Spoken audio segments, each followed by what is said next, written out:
भगवान शिव जो है कि अपना भक्त को कैसे दर्शन देते हैं सावन के इस पावन महीने में, पूरा जो है कि कथा अनिरुद्धाचार्य जी महाराज के मुंह से सुनते हैं। एक आइए। संत जी थे, बहुत बड़े भक्त थे, भगवान के प्रेम में डूबे रहते थे, पर वो इतने बूढ़े हो गए कि अब वॉशरूम जाना भी कठिन हो गया। शौच इत्यादि करने जाते तो वो गिर जाते। तब भगवान उनके सेवक के रूप में अवतार लेकर आए कि बाबा अकेले हैं, कौन पकड़ेगा, कौन इनको लेट बात कराएगा, कौन इनकी लंगोटी धोएगा।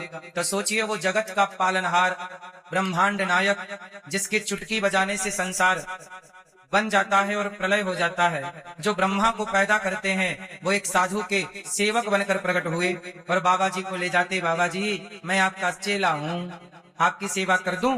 हाँ भैया कर दो।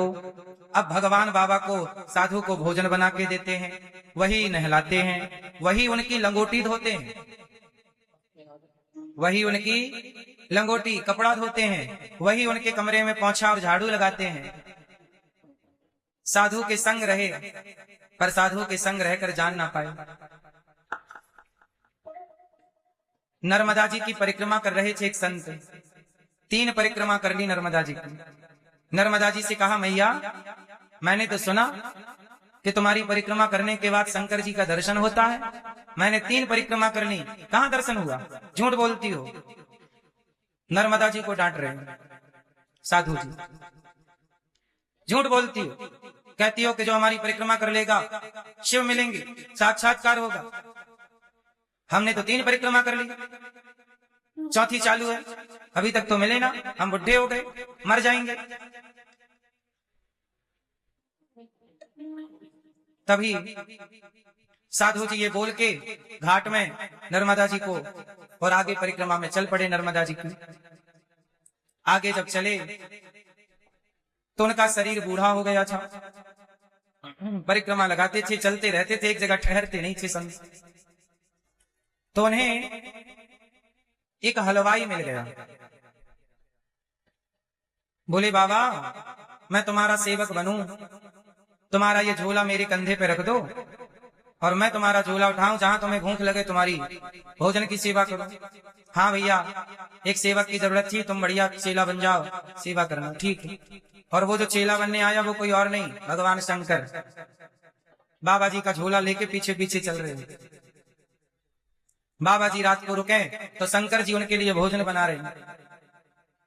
ऐसे करते करते 2.5 साल हो गए शंकर जी साथ थे, 2.5 साल से।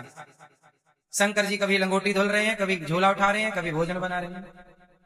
4थी परिक्रमा बाबा जी की पूरी होने को आई।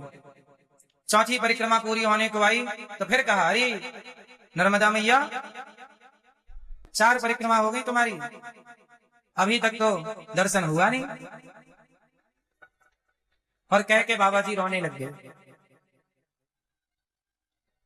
साधु जी ने कहा, हमने तो पूरी जिंदगी तुम्हें दे दी, तुम्हारे चक्कर काटने में लगा दी, क्या अभी भी हम 84 के चक्कर में पड़े रहेंगे? कह के बाबा जी रोने लग गए। और जब रात्रि हुई तो रात्रि में बाबा जी जब सोए तो नर्मदा मैया सपने में आई। बोली, बाबा तू रोता क्यों है?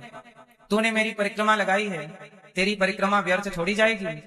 ये जो तेरा हलवाई है, पांव पकड़ लेना कल, वही भगवान है, तेरी सेवा में रहते हैं सालों से। अब बाबा की तो रात को आंख खुल गई, और जब आंख खुली तो सपना याद कि नर्मदा मैया आके बोली कि ये हलवाई साक्षात शंकर हैं। अब उठा, साधु जी उठे और ढूंढे हलवाई कहां सो रहा है। यहां वहां देखा तो जहां साधु पड़े थे, साधु जी के पांव के पास वो हलवाई कहां सो रहा था? साधु के चरणों में, बिल्कुल जमीन पे बोरा बिछा। साधु जी उठे और पांव पकड़ लिए, हे प्रभु क्षमा कीजिए, आपने बड़ी सेवा की, आपने मेरा झोला उठाया, आपने मेरी लंगोटी धोई, आप क्षमा करो भोलेनाथ। हलवाई उठा रे, गुरुजी आप क्या कर रहे हैं? मैं आपका चेला हूँ। नहीं नहीं, आप ना छिपाओ, नर्मदा मैया ने बता दिया कि आप भगवान शंकर हो। भगवान मुस्कुराए, बता दिया नर्मदा जी ने। अब प्रभु दर्शन दो। तब भोलेनाथ प्रकट होके साक्षात दर्शन देते। चरणों में गिर पड़े साधु जी, प्रभु क्षमा कर दो, बड़ा अपराध हुआ, जाने अनजाने में हमने आपको डांटा, आपको हमने कितनी बार डांटा होगा, कितना काम कराया, हे प्रभु क्षमा कर दो। अब ये बताओ, आप ये कैसे कह सकते हैं कि आपकी सेवा में जो है वो ईश्वर नहीं है? इस संसार में कोई आपका निस्वार्थ भाव से सेवक भी हो तो समझ लेना कि आप यदि सच्चे अच्छे प्रेमी हैं और आज के इस कलिकाल में कोई निस्वार्थ आपकी सेवा कर रहा है तो वो कोई इंसान नहीं हो सकता, भगवान ही आपके आसपास होते हैं, पर आप पहचान नहीं पाते। ना जाने किस रूप में नारायण मिल जाए, कोई भगवान शंख चक्र लेके थोड़ी प्रकट होंगे किले में आ गया, पहचान लो।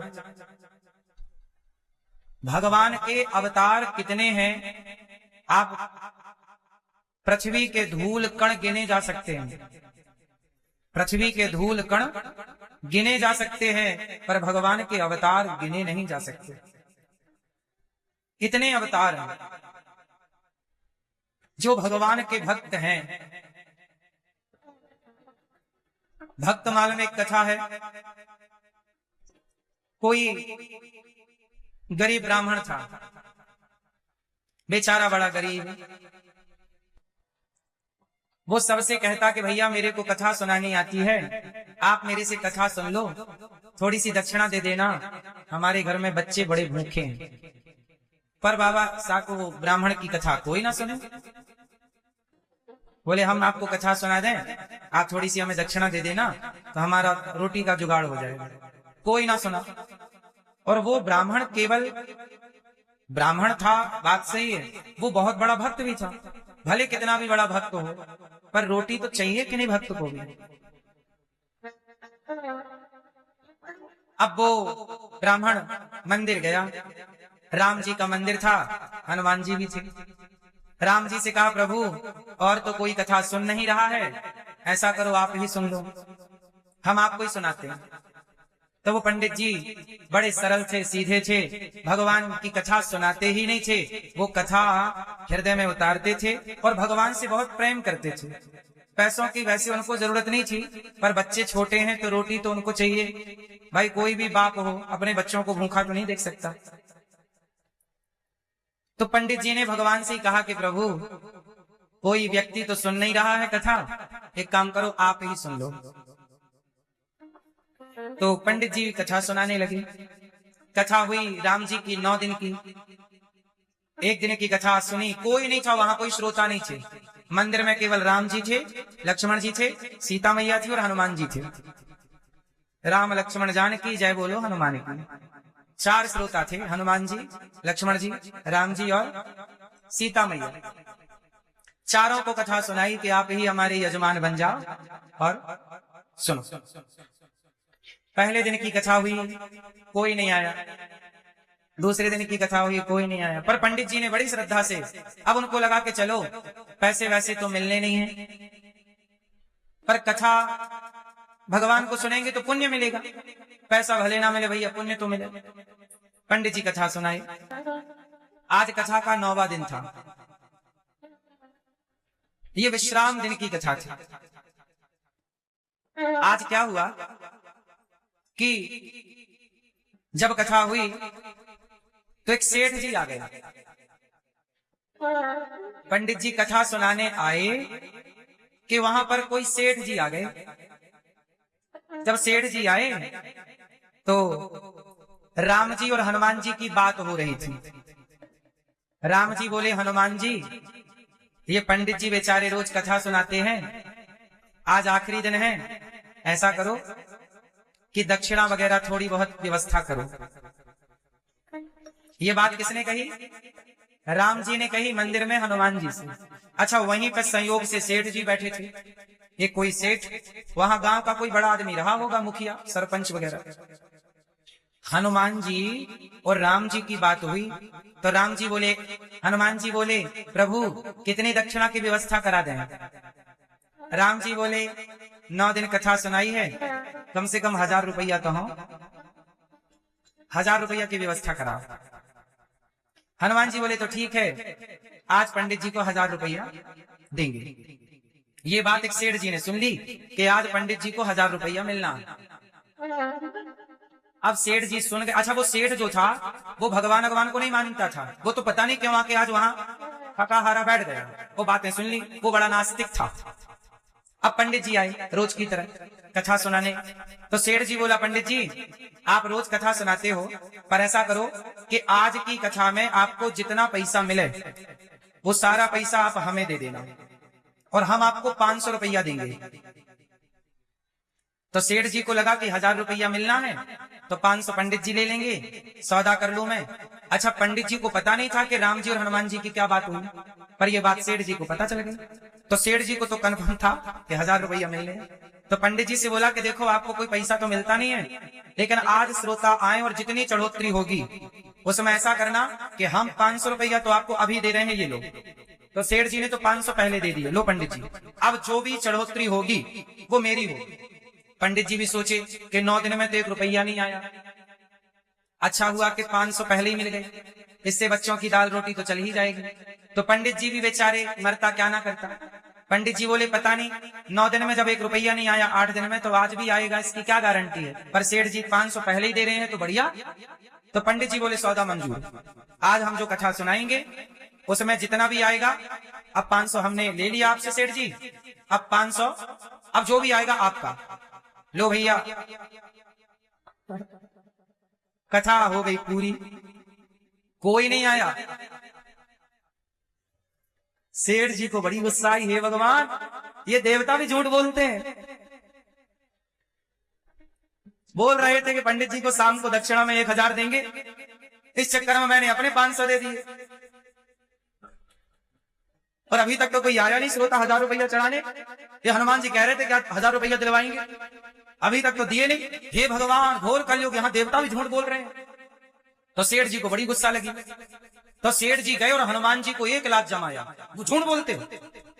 और जैसे ही लाख जमाया तो हनुमान जी ने पकड़ लिया पांव, सेठ जी का पांव ना छूटे। तब तक पंडित जी ने कथा पूरी की। तो राम जी ने हनुमान जी से पूछा कि ये बताओ कथा पूरी हो गई, पंडित जी के 1000 रुपया पहुंचे कि नहीं। हनुमान जी बोले प्रभु 500 पहुंच गए और 500 के लिए यजमान फंसा रखा, 500 पहुंचा दिए, 500 के लिए यजमान फंसा रखा है। तो सेठ जी बोले क्या 1000 हमसे दिलवाओगे। हनुमान जी बोले जल्दी 500 निकाल, नहीं निकालेगा तेरे पानी छोड़ेंगे।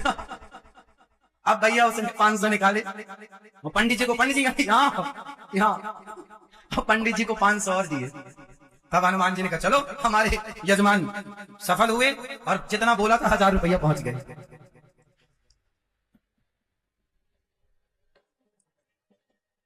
हनुमान जी बोल रहे हैं कि यजमान फंसा रखा है, 500 दिला दिया हूं, अभी 500 और। इसका मतलब ये हुआ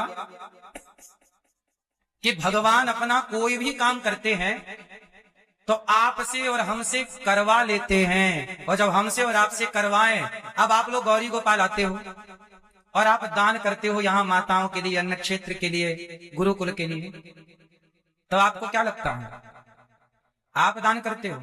नहीं, हमारे भगवान भी आपसे करवाते हैं कि भाई यहाँ सेवा हो रही है चलो करो, आपसे कराते हैं, इसी बहाने आपका धन धर्म से जुड़ जाता है। भगवान यही लीला करते हैं, भगवान कुछ करते नहीं हैं, करवाते रहते हैं। पंडित जी के 1000 रुपया दक्षिणा पूरी हो गई, सेठ जी होता हुआ चला गया, अच्छे फंसे। उसके बाद दोबारा मंदिर नहीं आया सेठ जी, बोले ये देवता झूठ बोलते, बोले हमसे निकलवा लिया। तो देखो हनुमान जी भगवान क्या करते हैं, जिसके पास है उससे निकलवा कर, जिसके पास नहीं है उसे दिलाते हैं। इसका मतलब ये हुआ कि यदि आपको भगवान धनवान बनाए हों तो समझ लेना कि ईश्वर ने आपको धन दिया ही इसलिए है कि आप किसी भूखे की भूख मिटाएं, किसी की सेवा करें। ईश्वर चाहते हैं कि आप अपने धन से किसी की